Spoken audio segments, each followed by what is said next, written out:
За өнөөдрийн цахим хичээлээ бүгдээрээ харилцаа хамгийн чухал сэдвээр үзнэ. За бүгдээрээ нийгмийн ухааны хичээл дээрээ бас үзсэн байгаа. Та хэд маань мэднэ. За харилцааг ерөнхийд нь үгэн ба үгэн бус гэж ангилаад байгаа. За үгийн харилцаа гэдэг бол үг яриагаар дамжиж байгаа харилцаа гэдэг бол үгэн бус харилцаа нь биеийн хэл буюу дохио зангаа, дүүрний хувирал, харагдах байдал, зэргийг хамруулсан ойлголт байж байгаа. За тэгэхээр судлаач Михрабян хүмүүс анх удаа уулзахад сэтгэлийг 100% гээд аваад үзэх юм бол үгэн бус харилцаа буюу биеийн хилэмж нь 55%, дуу хоолой 38%, үгэн харилцаа 7% гэж хэлсэн байдаг. За тэгэхээр эндээс үзэхэд хүүхдүүдээ бид нар үг харилцаанд анхаарахаас гадна өөрөө өөрийнхөө харагдах байдал, бие авч явах байдалд анхаарах хэрэгтэй шүү гэсэн санааг энд мөн тодруулан тэмдэглэжээ. За энэ дээр багш нь харилцаанд юу чухал вэ гэж тодруулж байна.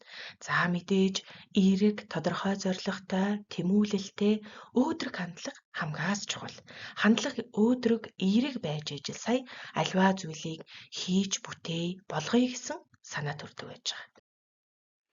За одоо бүгдээрээ тодруулаад аваад үзье. Өмнөх хуудсан дээр авч үзсэнчлэн хүний анхаарлыг 100% гээд аваад үзэх юм бол 43% нь чиний ярьж байгаа зүйлийн утга агуулга дээр төвлөрдөг байна.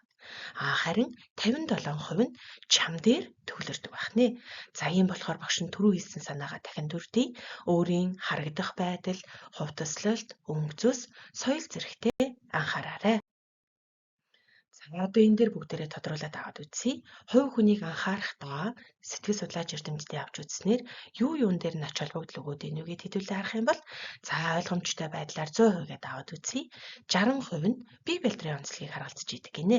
За 20% нь болоод ирэхээр дуу хоолойны өнгө бас нэлээдгүй чухал байдаг байх нь. За 18 нь хөдөлгөөн чухал байдаг байх нэ. Гэрийн хөдөлгөөн, хөлийн хөдөлгөөн, биеийн байрлал зэрэг нь энд орно гэсэн үг. За харин 2% нь болоод ирэхээр хүүхдүүд ийг л яриа орж ирж байгаа.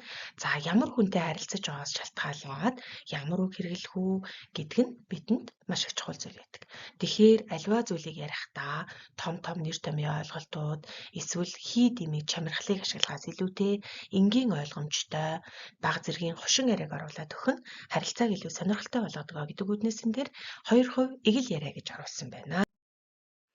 За одоо багш нь энэ дээр бие үзэл гэсэн ойлголтыг тодруулъя. За хүнд үндсэндээ дээд биетэй хүн, доод биетэй хүн гэсэн хоёр төрөл байдаг. За дээд биетэй хүн нь үргэлжил хийж бүтээж болгохыг зорж идэг хүн буюу бүтээл ярьдаг, хийж бүтээх нь чухал гэж үздэг хүн. За доод биетэй хүн нь болоод ирэхээр хүн ярьдаг, бусдаас илүү байх нь чухал гэж боддог, тэр тэгчиж, энэ ингэчиж гэж үргэлж барьцалтан тэмцэлдэж байдаг хүн нь доод биетэй буюу өөрөөсөө хальж чадаагүй хүнийг илэрхийлдэг ойлголт байх нэ. Тэгэхээр хүүхдүүдээ та бүхэн маань одоо төлөвшөж байгаа дээд биетэй хүн болохын төлөө хичээн суралцаарай. За багш нь гэрийн даалгавар өгье. За гэрийн даалгавартаа өөрийн харилцааны онцлогийг дүгнээд бусадтай харилцаагаа өргөжүүлэх, сайжруулах төлөвлөгөө бичээрэй. Аль болохоор олон найзтай болоорой гэсэн санааг багш нь гэрийн даалгаварт өгч байна. Гол ойлголтуудаа тэмдэглээд, төлөвлөгөөгөө тэмдэглээд багштай үзүүлээрэй. Амжилт хүсье хүүхдүүд.